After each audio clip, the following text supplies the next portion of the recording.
My apologies. I was muted the whole time. Oh, Okay, so everyone, please welcome to our virtual lecture this evening. We have with us Dr. John Tures, and we are actually here at the Biblical History Center.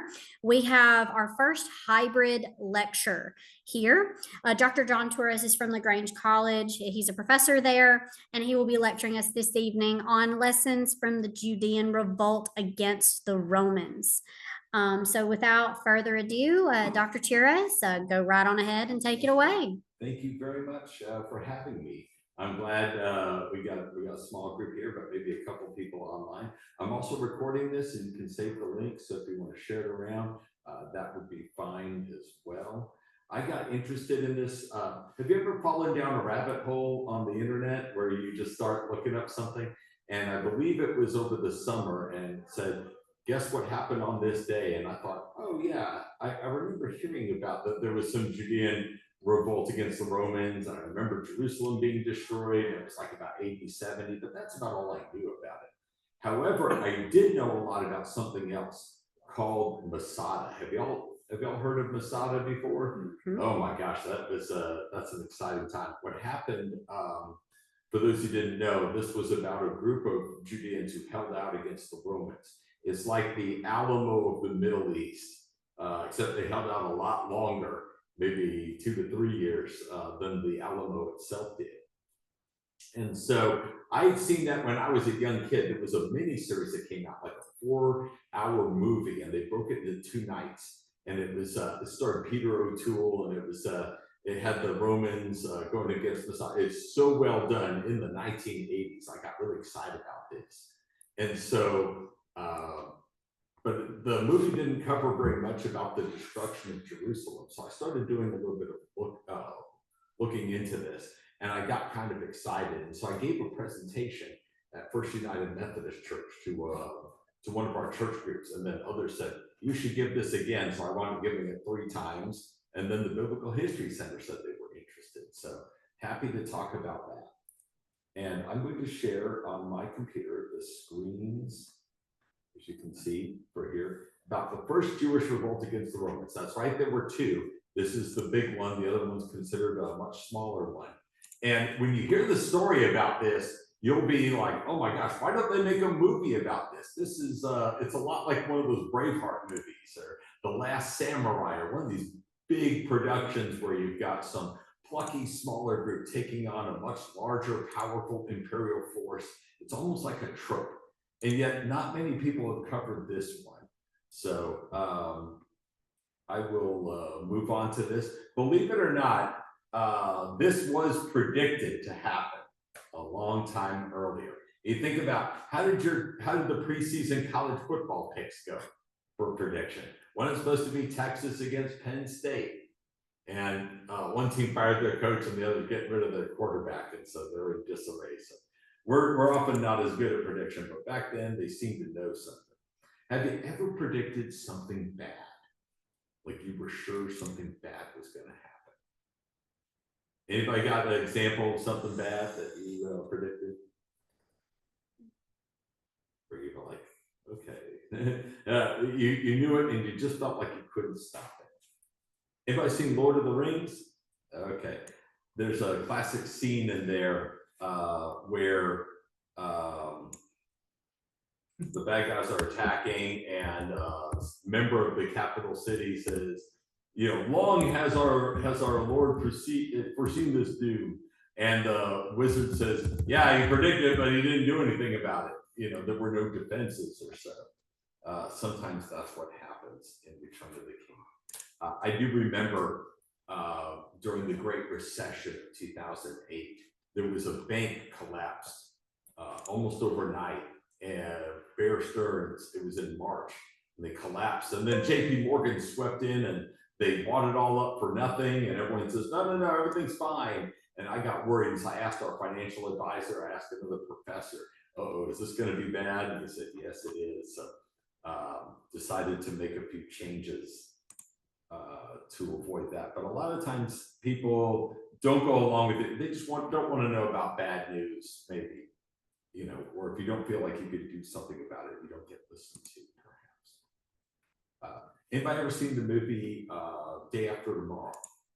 Right? Do you remember the guy trying to tell everyone not to go out into the hike in the snow and go all the way, and hardly anybody listens to him? You ever do this? Go to Google and look how far it is from New York to city to Mexico. How many days that would take to hike? Yeah, just think about that on your feet. Not to say how tired you'd be by the end, and doing that in the snow. So you think people were thinking rationally, they could foresee this event.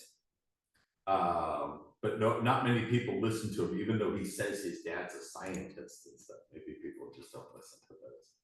Well, we have a couple Bible readings that foretold the destruction of Jerusalem. You see it in the book of Daniel. 77s are decreed for your people in your holy city to finish transgression, to put an end to sin, to atone for wickedness, to bring in everlasting righteousness, to seal up vision and prophecy, and to anoint the most holy place. Know and understand this. From the time the word goes out to restore and rebuild Jerusalem until the anointed one, the ruler comes, there'll be 7 sevens and 62 sevens. It'll be rebuilt with streets and a trench. But in times of trouble, after the 62 sevens, the anointed one will be put to death and will have nothing. The people of the ruler who will come will destroy the city and the sanctuary. The end will come like a flood. War will continue until the end, and desolations will have been decreed. This came during the time of the Persian Empire, the restoration of Jerusalem, when the Jewish people are allowed to go back. And you've got in this book foretelling something dangerous. Anybody know what the significance of 7 is? It's the number of perfection of God. Okay, that's one theory. It's like 7 is considered a very holy number. Is there a time where 7 is considered not a good number? Do you know this one? The 7 hills of Rome. Oh, yes. Sometimes that's a coded phrase, and so some people think it could be a positive term for God, or it could be something indicating what's going on with Rome. But it's also foretold in the Gospel of Mark, the destruction of the temple and the signs of the end times. As Jesus was leaving the temple, one of the disciples said to him, "Look, teacher, what massive stones, what magnificent buildings." "Do you see all these great buildings?" replied Jesus. "Not one stone will be left on another. Every one of them will be thrown down."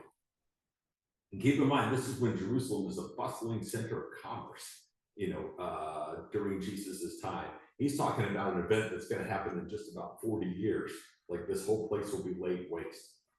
And Jesus was in the Mount of Olives opposite the temple. Peter, James, and John and Andrew said to him privately, "Tell me when these things will happen, and what will be the sign that they are about to be fulfilled?" Jesus said to them, "Watch out that no one deceives you. Many will come here in my name, claiming I am he, and will deceive many. When you hear of wars and rumors of wars, do not be alarmed. Such things must happen, but the end is still to come. Nation will rise against nation, and kingdom against kingdom. There'll be earthquakes in various places and famines. These are the beginnings of the birth pains. You must be on your guard. You will be handed over to the local councils and flogged in the synagogues.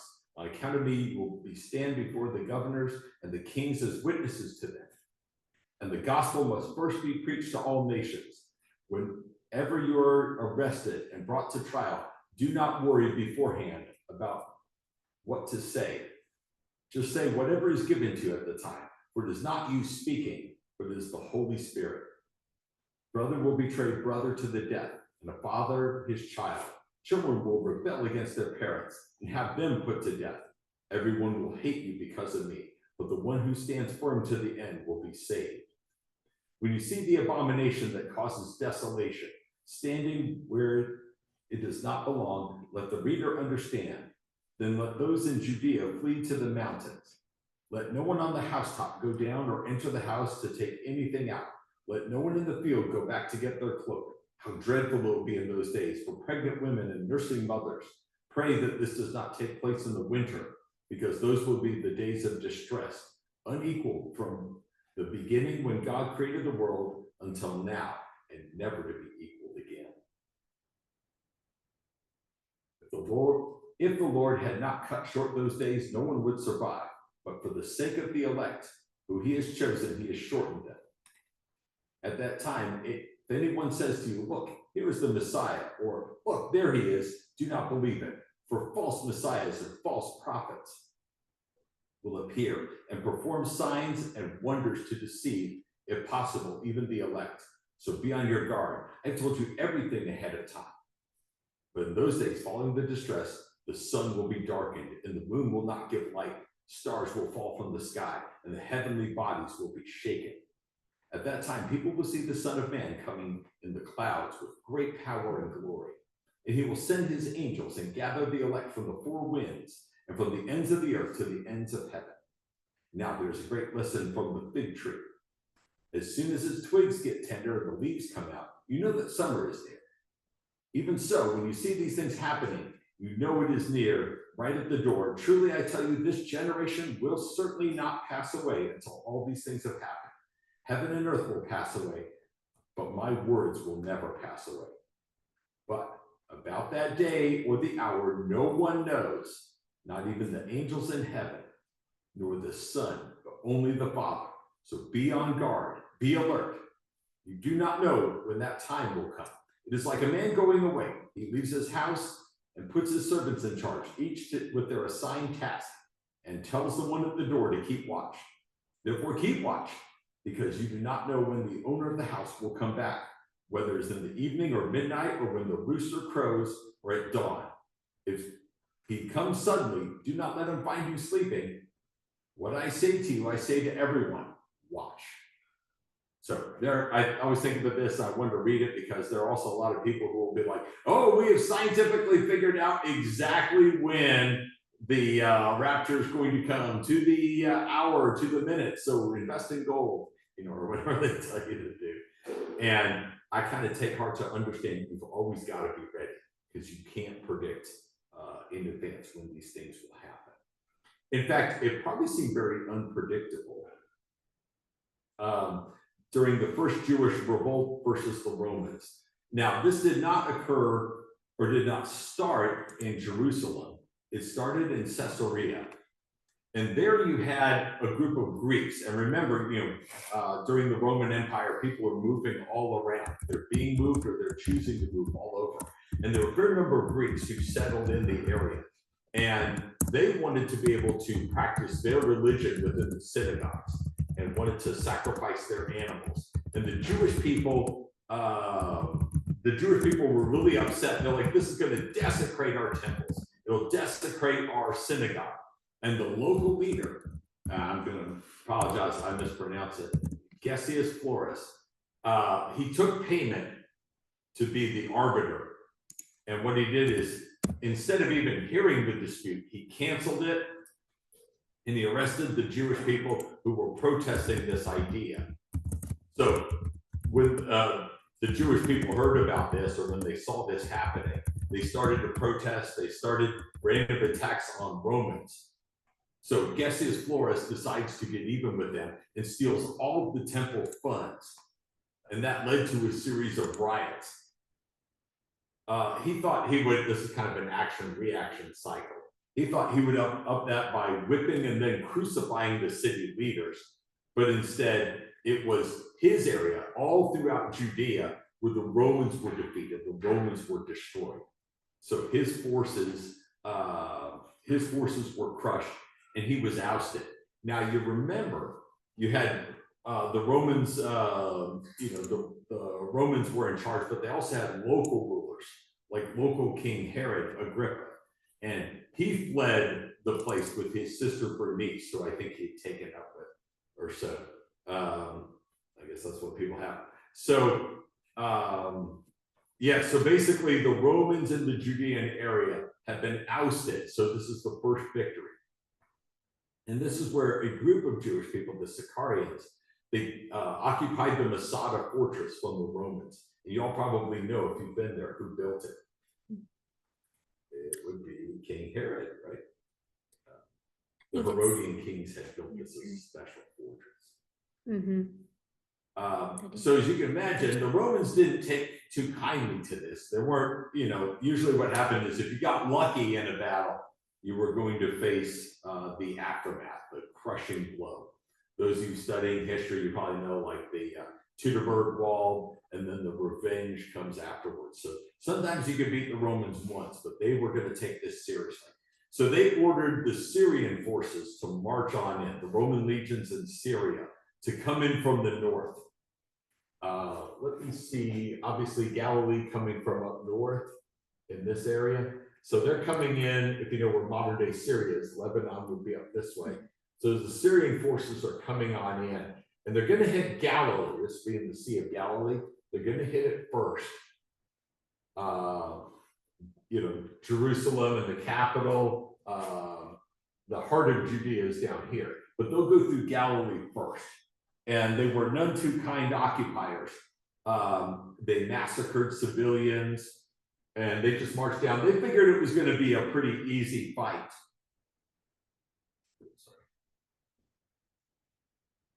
See if I can get this image up a little bigger. Site of the Battle of Beth Horon, just so you can get an idea of the location. It looks pretty flat, doesn't it? Sort of generally, but you've got some topography there. It's not completely flat. I learned this, by the way. I used to work defense contract in Washington, D.C. And so a lot of our races were like close to the Potomac or over by the district. And so people asked me, they said, what's it like running in Georgia? And I said, I learned something. Georgia is not flat. Georgia is kind of like this terrain too. You've got hills and stuff. And therefore, let's say if a tornado is coming, it's not going to be like out in the Midwest where it's just a long, flat sweep. You've got some hills where this thing can jump in. Things can pop out behind you. And that's exactly what happened. So the Judeans kind of figured out, they'd heard from the fleeing Galileans what was going on. And they prepared an ambush, taking advantage of the topography. And the Syrians were expecting just an easy victory, crushing the Galileans, that they would just mop on up. And so they were caught in an ambush, in a big vice. And the Judean rebels pretty much throttled it. And so they destroyed the Roman army. They lost their eagle staff. If you know those, if you heard about these, the Aquila. And the leader, Cestus Gallus, had to flee back to Syria without his army. They were caught in the ambush. And so the Judeans have won. Now, there are not many historical cases where somebody beats the Romans twice. It's a very small list. Who do we have? We have, can y'all think of some people who defeated the Roman armies more than once in history? Hannibal Barca. Yes, Hannibal of the Carthaginians is one of them. Yeah, it's not a very long list. There's there might be a revolt in Gaul, or just sometimes you beat them once, but rarely could you beat them several times. I mean, the Macedonians didn't fare so well against them. So these are two stinging defeats on the Roman Empire. So anybody know who was emperor around the time of 70 AD? Nero. Yeah, so none too kind to Christians or Jewish people. So yeah, Nero is getting a little nervous. Oops. So he ordered General Vespasian, who came along with his son Titus, to take Jerusalem. So Vespasian is sort of the, he's like the governor or the Roman governor of Egypt's area. So he's coming in not from the north, but they came in from the west to the east. And they came in a little bit higher up. They didn't land down where I guess people would have been expecting, closer to Jerusalem. So they came in from the top and pushed on down. But he had several advantages because the Judeans were mostly arguing and quarreling amongst themselves rather than having that unity that they used to crush the Roman legation at Judea, who were from Judea, and then the Romans coming in from Syria. So they didn't have that unity anymore. It was getting close to Passover time. And remember about the predictions. That gives you an idea of when, but nobody knows the exact time. So people were already going to be going toward Jerusalem. So everyone just ran to Jerusalem rather than set up traps or ambushes or tried to do a scorched earth policy. They didn't have that same unity. And so, as you can see, they kind of moved around the area. They waited to pacify the area before they could come in and finish off the Judeans in Jerusalem. Remember, now Jerusalem, of course, is a fortified city, right? There's fair-sized city walls around. It's really big. They knew that their enemy was coming, and so they grabbed a whole bunch of foodstuffs and they prepared to be laid siege to. The Romans, do you remember there was a line about trenching in the predictions in Daniel and the Gospel of Mark? So basically the Romans built their own fortifications around Jerusalem. They were going to surround them and starve them out. This is an image of, or it's at least an image of a replica of one of the things they would have, these giant arrows. I'm balking on the name. Y'all blanking on it? Y'all know what I'm talking about? I think the device I think was called the Scorpio. The Scorpio, yeah. Ballista, I think, is more. Yeah, they could shoot arrows longer distance. This is not your handheld bow and arrow. This is something, a machine that could fire them at great distances. Terrifying stuff. Everyone who tried to flee the city was captured and then crucified.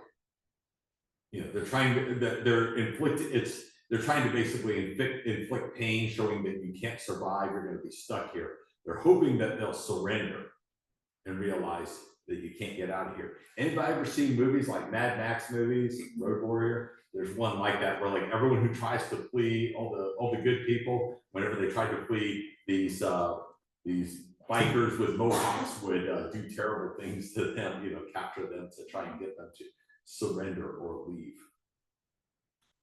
As you can see, they started out the first year with the coast and then moved inland in subsequent years.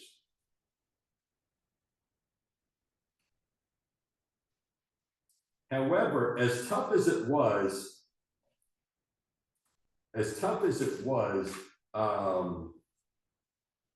for the Judean people, they might have still outlasted the Romans, except they turned on themselves, they turned on each other.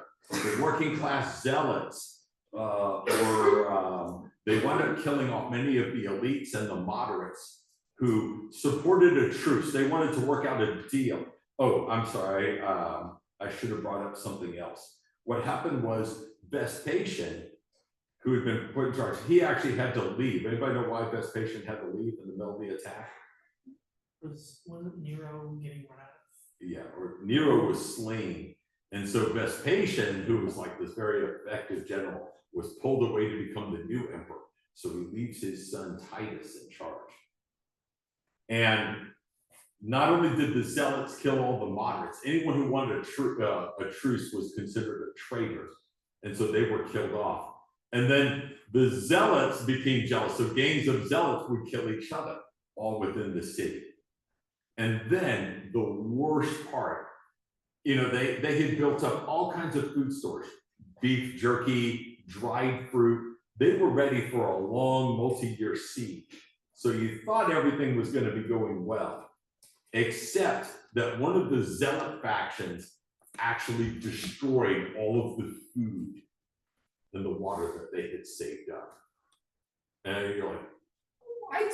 And nobody really knows. One of the theories is that they thought, okay, we need to pray more instead of like focusing on our food and earthly things. So they thought, okay, if our situation is really desperate, every time you read the Old Testament, right, things would look desperate for Joshua at Jericho, or desperate for Gideon and stuff, or desperate for David or so, then a miracle would happen. And it wouldn't happen if they were prepared for it. So one theory is they destroyed the food because of that. And another one was they thought, okay, as long as they have the food, eventually somebody's going to try and work out a truce with the hated Romans. And the zealots, because they're zealots, that's where we get that term, didn't want that. So they thought, all right, the Judeans will fight harder if there's no food left up. So they destroyed the food. Finally, the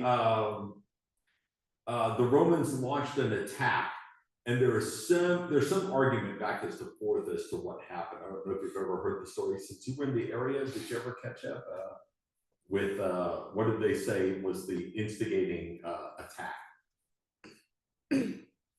Or did they ever mention it on the trip? Like they said, what was the trigger event that led to the fall of Jerusalem, the all-out onslaught? I mean, each blames each other. Yeah, that's basically. I mean, you know, the Jewish people are like, okay, the Romans just attacked and overwhelmed us. There are some who argue that, like, the Jewish people did something to, they decided they would do some sort of destruction in an area, and it wound up breaching up the walls, and so therefore the Romans came in. And it did not go well for them. At least a third of all the people in the city were killed. Mostly the men between ages of 18 and 40. Many were enslaved. Some were made into gladiators, and some were forced into brothels. Yeah, they did not treat the inhabitants of Jerusalem pretty well. And so many of them, now some had already fled before Jerusalem was besieged. They fled up to Masada, and there they decided to hold out. It's an awesome movie, because here you've got these zealots up at the top of the fortress, and the Romans demand their surrender. They won't. So the Romans are going to try and build a giant ramp that goes all the way up to take out the fort, this adobe-like earthen fort. And it's getting closer every day. They keep building it. But they bring over those slaves from Jerusalem to build it. And keep in mind, this is the middle of the desert where it's like 140 degrees during the day. Even some Romans are dropping.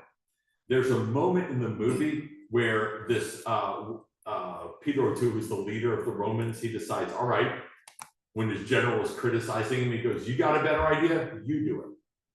So the other Roman general says, okay, and he assembles all the slaves. He says, for every minute you don't surrender, they hurl the slaves to their death by catapult, you know, toward the rocky facade. And one by one, you know, people are flung to their deaths. It's kind of a graphic scene. So, as you can imagine, I mean, you know, there was even a dispute amongst the Romans, like, okay, are we going to fight conventionally, or are we going to fight dirty? If that means anything. But yeah, you get to see the destruction. Here you get to see, let me make this a little bigger. You know, lots of artworks about it. Not a lot of movies about it. Here, taking away, like Romans having killed all the temple guards, or taking away all of the sacred objects, which you can see there. You also probably have seen images of like the temple being destroyed, people being hurled from it. I mean, it was horrible stuff that you hear about Russia, Ukraine, or in the Gaza conflict today. I do know on the image on the right, fire plays a big role in the instigating episode. Some were arguing that, like, who set the fire? Was it the Jewish zealots, or was it the Romans? Each side blames the other for the instigating incident when Titus sends his people through. Incidentally, Titus, when he has his arch, you all know those Roman emperors, they had to like engrave their victories. And this is from the Arch of Titus over on the left. And it's the capture of the zealot leaders who were taken to Rome. One was executed, and the other was put on display as like a captured trophy, you know, to be humiliated. You know, and not everybody liked that. Y'all probably studied Caesar, right? And Vercingetorix, you know, to be alive, to be paraded around as an object of scorn, be in a cage and people throwing stuff. fate worse than death. So not a good time, but you get to see the Romans marching off with the sacred objects, documented by Josephus. I'm sure your history professors are having you read some of that. Right? Some people still remained in Judea. They had not been taken away. Now there was a second revolt about 60 years later amongst those who remained. So Jerusalem was not, and I always thought this, I figured that was the end of Jerusalem, this terrible put down of the revolt. But it was actually the second revolt that the Romans said, we've had enough. And they raised the city, destroyed everything, and they even didn't keep an independent Judea. They absorbed it into modern day Syria. There's always a debate about, like, well, whose land is it? This is where the Jewish people are scattered for good from their homelands. Many during the first Jewish revolt, the rest during the second. So there wouldn't be any Jewish people there by plan. So when I had people tell me, well, the Jewish people don't belong there, this isn't there. Well, I mean, it wasn't until they were all, like, you know, massacred and destroyed and yeeted out of the place. That's in the Bar Kokhba revolt. Another interesting piece with religious connotations, some of you were making comments about earlier.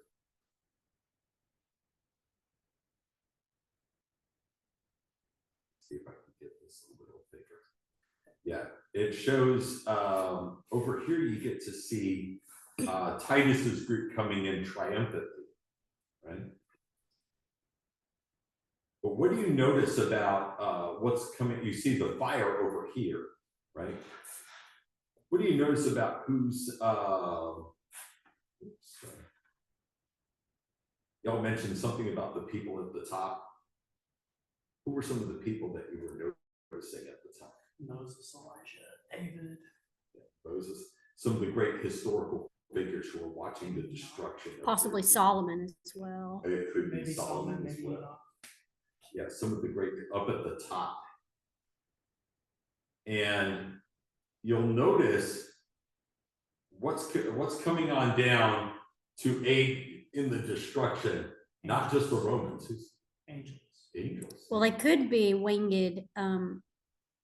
There was a Nike who was the goddess of victory, and she took on the form of having wings. Yeah, that's the Roman. Yeah, that's right. Roman goddess of victory. Could it be that? I don't know the answers. I'm just like sort of adding some of it. No. And I noticed the emphasis on the blowing of trumpets. If y'all see that, if you read your book of Revelation, you ever come across that? And it's actually 1 Thessalonians chapter 4. Oh, And the Lord shall descend with a shout, with the voice of an archangel, the trumpet. 1 Thessalonians 4:16. The first mention of it, perhaps. But remember, there's like a different trumpet blows in the book of Revelation. Oh yeah, for the and different something seals. else happens or something like that. So I did not know about the Thessalonians one, so that is interesting. And you get to see, you know, what's happening to all the people. That looks like they're coming from the underworld, doesn't it? Mm-hmm. Breaking out from the underworld to attack the others. And yes, they're small children. I don't know if y'all can see what's happening here,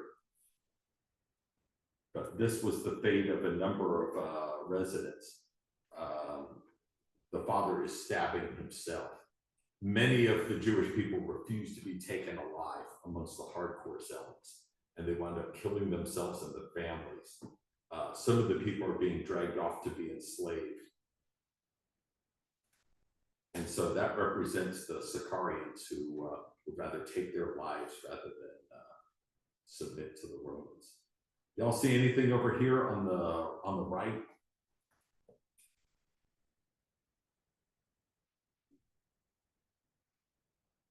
And who's leaving?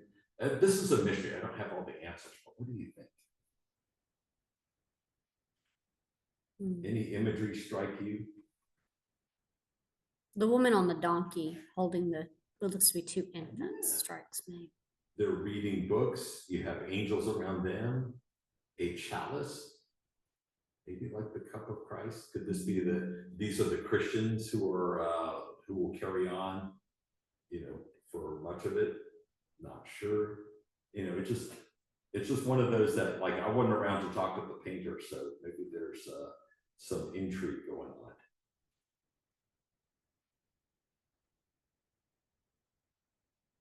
So what have we learned about what lessons have we learned so far? And then we'll look at a modern day application. What things have you picked up that say what works, what doesn't work when it comes to what can we learn from the first Judean revolt against the Romans? Maybe not burn all of your food and supplies. I know there's a common burn the ships, but like, dear God, don't burn the food. So, yeah. I mean, thinking that this was going to be a smart tactic rather than a weakness. What else have we learned?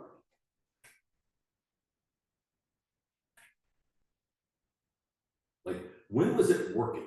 This ragtag group of Jewish people who don't have like armor, they don't have large legions, they probably don't have gigantic missile-like bows and arrows that the Romans have. How did they win at all in any case? Element of surprise. Element of surprise? There's some people who will say divine intervention. Yes, it could be your faith. There's strong belief that you're desecrating the temple. Some things are worth fighting for. What else do you think helped the Judeans from this time? What were they doing when things were going well?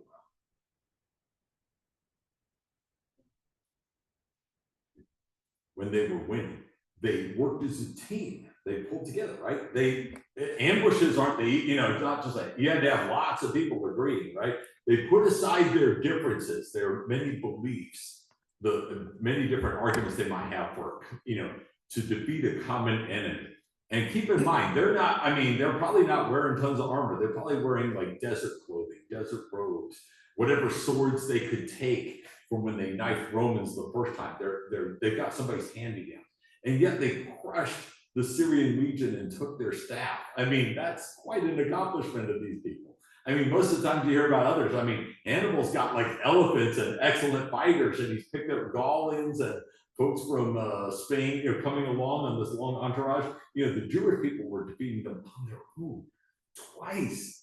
The element of surprise, sure enough, something worth fighting for. Your faith, the belief in a higher power, but also the unity that they had.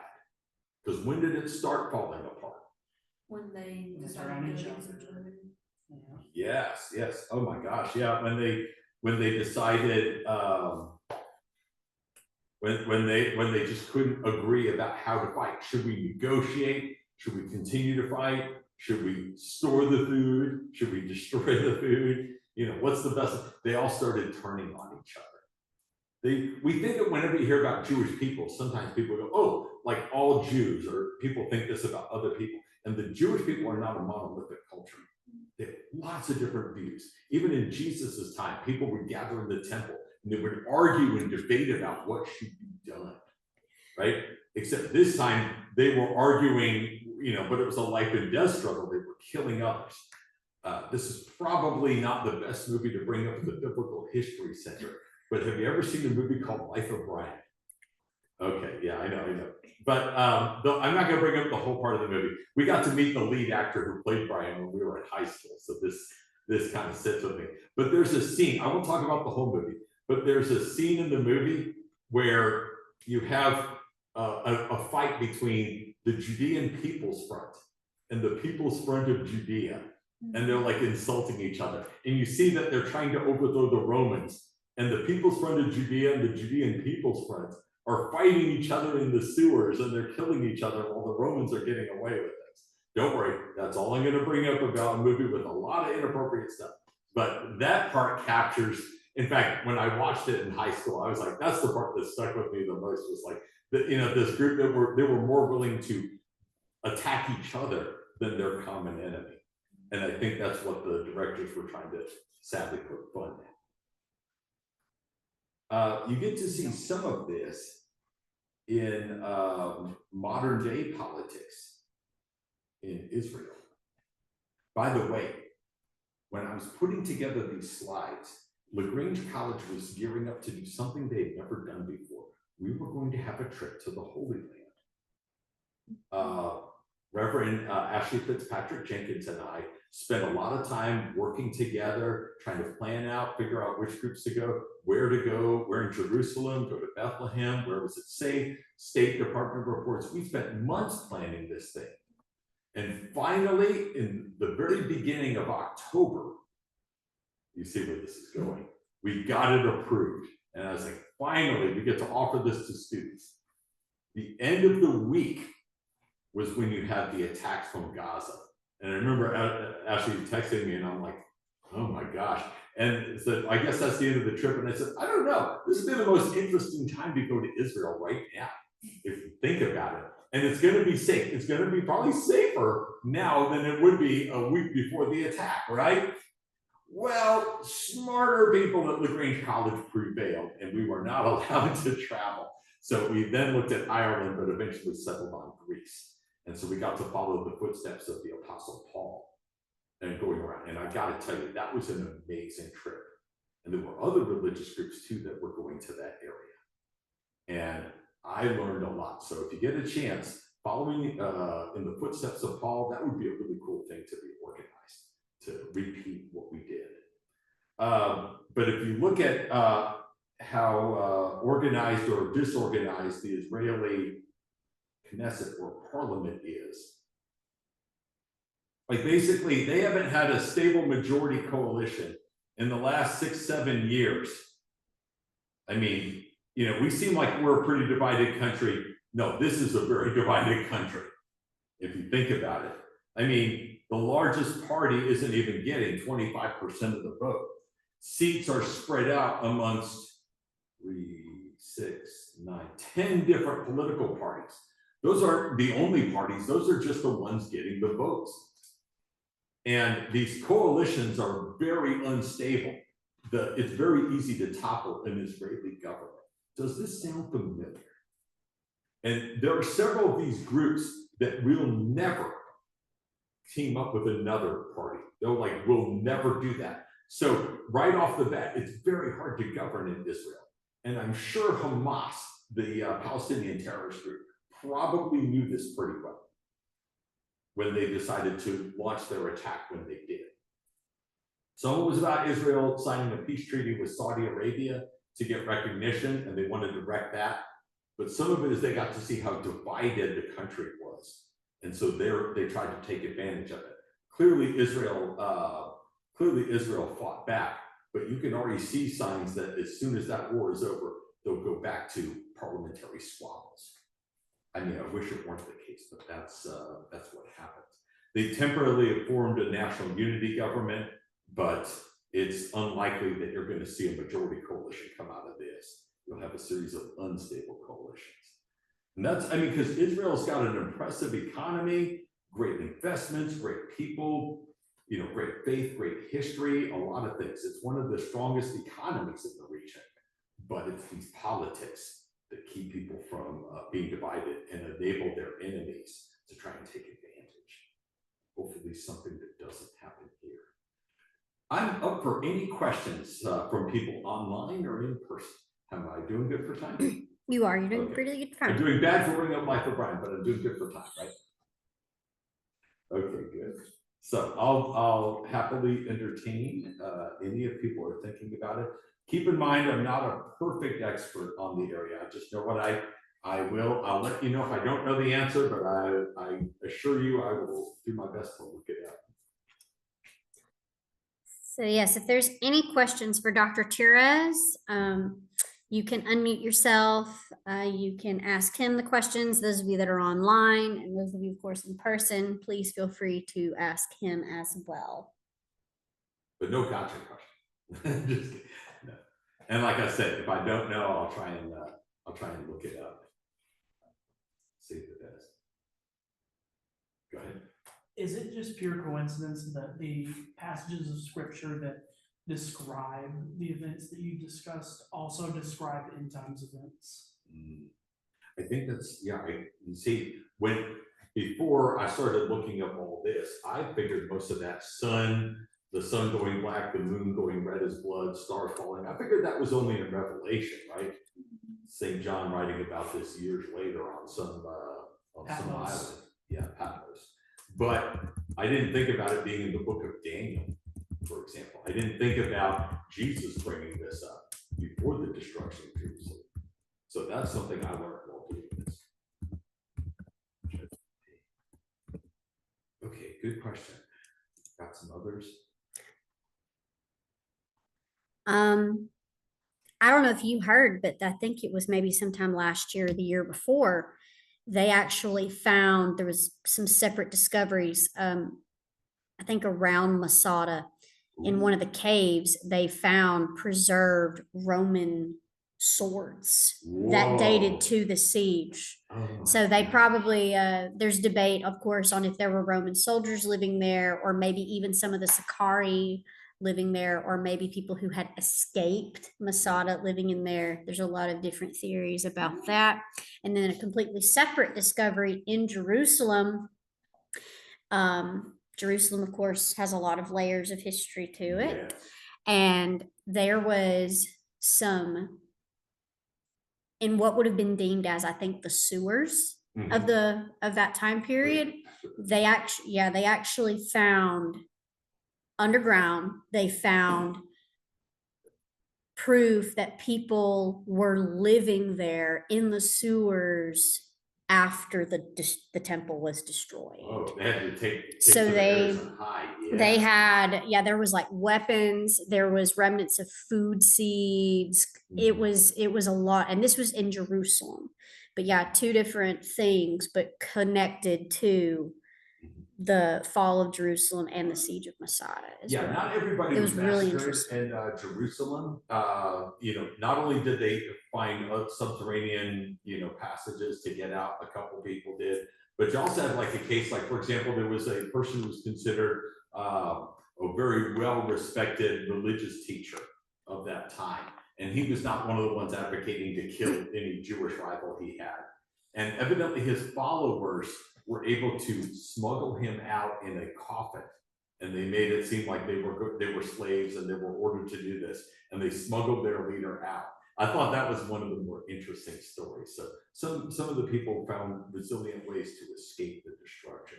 I think, I don't know if it might be Josephus, or maybe another Jewish scholar who wrote this, but I think the only survivors from the Masada massacre was like a grandmother and two of her grandchildren. Yeah. Well, that had escaped, like from everything. So from the Scorpio missiles, the catapults, everything. oh, yeah. So did not participate in that massive, and I'm gonna use my terminology wisely because of censors and everything, Oh, yeah. massive unaliving of the Yes, entire yes, yes. community. I got you. Yeah, that was interesting to know. And the movie, there were survivors. The movie really is like, I mean, I feel like if they did some editing to it, they could have made it into a 2.5-hour blockbuster movie that sweeps the Oscars, if anybody ever. And maybe in your lifetime it might be remade. But like, not only did they build this long ramp that went out, but they set out one of these monster juggernauts like you see in the Lord of the Rings. And you've got tons of people, like mostly slaves, but Roman soldiers behind them, moving this giant battering ram all the way up this slide. And they get to the walls, and this thing starts bashing through their adobe walls. Boom. And you're just like, oh my gosh, your heart's in your chest watching this. Little 14-year-old kid. I'm like, oh my gosh, what's going to happen? Boom, boom. All of a sudden, bonk, bonk, bonk. The Jewish people have taken what wood they can find, and they created a something that would absorb it much better than just the clay itself of the walls. So the battering ram is only hitting the wood, and they can't knock through it. So Roman archers with flaming arrows fire into the anti-siege fortifications, the wood, and the wood starts burning and stuff. And I remember the leader of Masada, he's telling everyone, they were all kind of happy, and they focused on being more anti-Roman, and they hadn't prayed in a while. I know they're zealots, but they were more thinking like, we hate Romans more than. And he said, we've been of bad faith and stuff. We need to pray. And they all get down on their knees and they're praying for a miracle. Then the wind shifts, and all the flames and the smoke and everything else, it gets the juggernaut. And you're like, oh my gosh, like it was like a movie of progressive complications. And that's the kind of movie that you see. And they have to debate amongst themselves what is to be done in these situations. Great miniseries to see if you get the chance. And if you're also interested at LaGrange College and the library, they have something called Battlefield Detectives. Now, you can't take a Dr. Tures class without seeing a Battlefield Detectives episode unless it's a law class. But one of the episodes is about Masada. And what you were saying about recent discoveries, they test a lot of the myth about this Alamo-like system, like what really happened. So if you are interested, if you saw the area, if you're interested in the history, I highly recommend you go to LaGrange College, look up Battlefield Detectives Masada, and see what you can learn. Because they got modern day scientists out to kind of test what was going on. When was this episode made? What year? It was probably about 2003, 2004. Okay, yeah, these recent discoveries that I was recently talking to you about, it must have been in 2023, 2024 when they unearthed those things. Or much earlier than what you were talking about. Mhm. And they used to be played on the History Channel. Back when the History Channel played history. I was listening to this video that you had up here that was up on the screen, and I was like, oh wow, it's like I remember the voice of that and all the great history documentaries he did. And I was like, little tears coming down my eye, listen to all that history. But this is a great place. I love looking around this place. I will definitely be making a return trip to check out everything here. And I think there's an offer to get some college students out or something. I feel like this would be a great place for a class to go. So we actually have a partnership with LaGrange College, and LaGrange College students can come here and get a self-guided tour when they share their student ID. Okay. I think free of charge, but just the self-guided tour. Gotcha. That way you can tour the museum at your own pace and look at things in a lot more detail as well. Yeah, if not for the, I think this would be, now what time do you open? What are you? We are open 10 a.m. to 5 p.m. And for anybody who's watching that does not run on Eastern time, I always say Eastern time. And we're open Tuesday through Saturday. We are closed Sunday and Monday. Okay, that makes sense. But yeah, I cannot wait to come back and take a look at. I had to set up and get ready for all the lectures. And it's kind of hard because I wanted to go and take a look at. I mean, some of the stuff that you see here that's out on display, these great artifacts. It reminds me of when we were in Greece and taking a look at some amazing pottery, some amazing relics. Some of the. You also can't talk about Israel without talking about the Seleucid Greek rulers who ruled that region after Alexander the Great. Yeah, the Macedonians. Is this the revolt of the Maccabees? The revolt of the Maccabees, yes, with the establishment of Hanukkah. Honestly, that is something in my education got very good of. So that's a part that I would love to see a great, description. I kind of vaguely knew, okay, after Alexander died, how the empire was broken up into 3 groups. And when we went on this trip, we saw the tomb of Alexander the Great's father and his son on this trip, but we didn't get as much about what was going on in the Judean region during the time of the Macedonians taking over everything. Yes. Does anybody else have any questions for Dr. Tures or any comments? Again, if any of you are watching, please unmute yourself to ask a question. Okay. When after we've had the last question, I'll make a little commentary about my tie. I am wearing a special tie today for this event. And if there are no other questions, I'll conclude with this. It is the group is, let's see, it is called Solid Light. So if you want to get someone a nice tie, you can look up something called Solid Light if you can find it. And I'll get up a little closer. These are the 5 loaves and the 2 fish. That's one of my favorite miracle stories. Not long after I came to LaGrange, I was still working in DC. I was like teaching classes, I was flying back and forth. My wife got a job in Florida, kind of a chaotic time. If you remember, the economy was not doing so well, and we were in the middle of a recession. And I was working over at the soup kitchen with a person who later would become a religion professor at LaGrange College. She was the youth director. But there was a woman who was cooking all of the food. There were other people who would help. I was one of the volunteers who was serving people. And the line seemed to go on forever. It went out the door, and there were so many people lined up. And I saw how much food we had, and I thought I actually started cutting the breadsticks and cutting the fish sticks in half, because I couldn't even see the end of the line, and I could see we did not have enough. If we didn't start cutting them in half, like we were going to have to turn away people. And the cook came out, she said, "What are you doing?" And so I explained myself, and she says, "No, don't cut anymore. You give everyone the same number." And I said, "Okay, Faye, look, you and I can see there are too many people. I can do the math. I can see there's not enough." And she said, "You will give everybody that amount." So, okay, I did it just to show her she was going to be wrong. I was like, man, I'm going to feel terrible to tell these hungry people that there's nothing. Okay, I can do the math. There's nothing wrong with my eyes. Everybody got fed.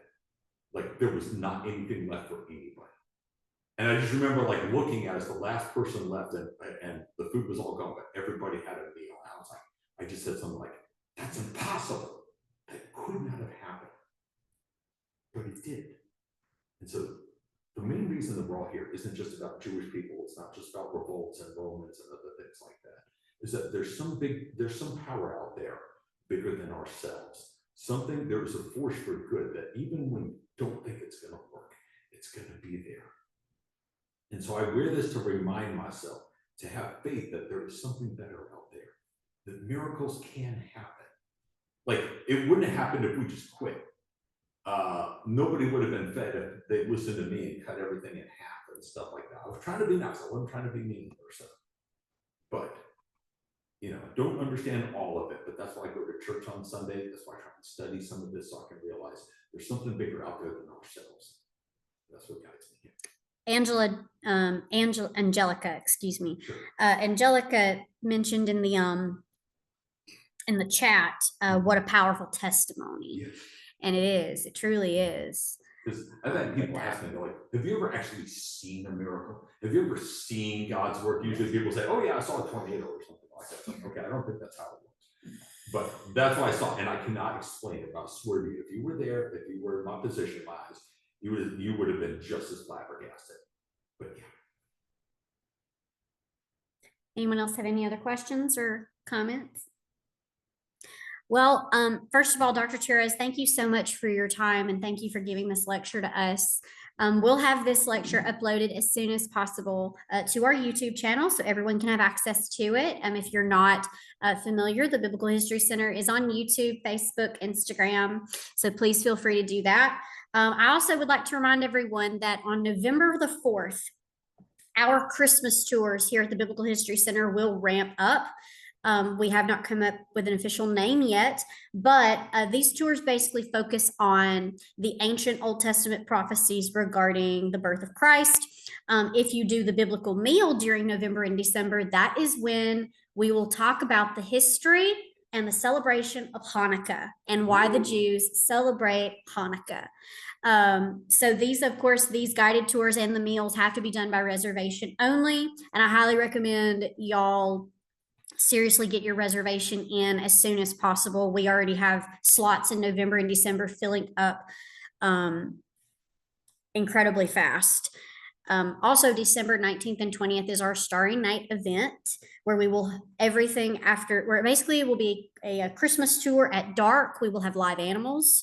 We will have music. And as you go from station to station, you will sing hymns and have a candle to help light your way, to help prepare you and your heart for the birth of Christ. So that's some of the things that are going on here at the Biblical History Center as well. We also have an upcoming exhibit, The Kingdom of David and Solomon, which will be here for a short amount of time. And please keep an eye out on the social media pages and the website for all of these things that I've just described: the tours, the Hanukkah meals, the David and Solomon exhibit, Starry Night, all of it. But Dr. Tures, thank you so much for your time once again and for giving this topic. I think all of us are going to be able to glean something from it and come away with new knowledge from it. Thank you. I have a favor to ask. I think I hear.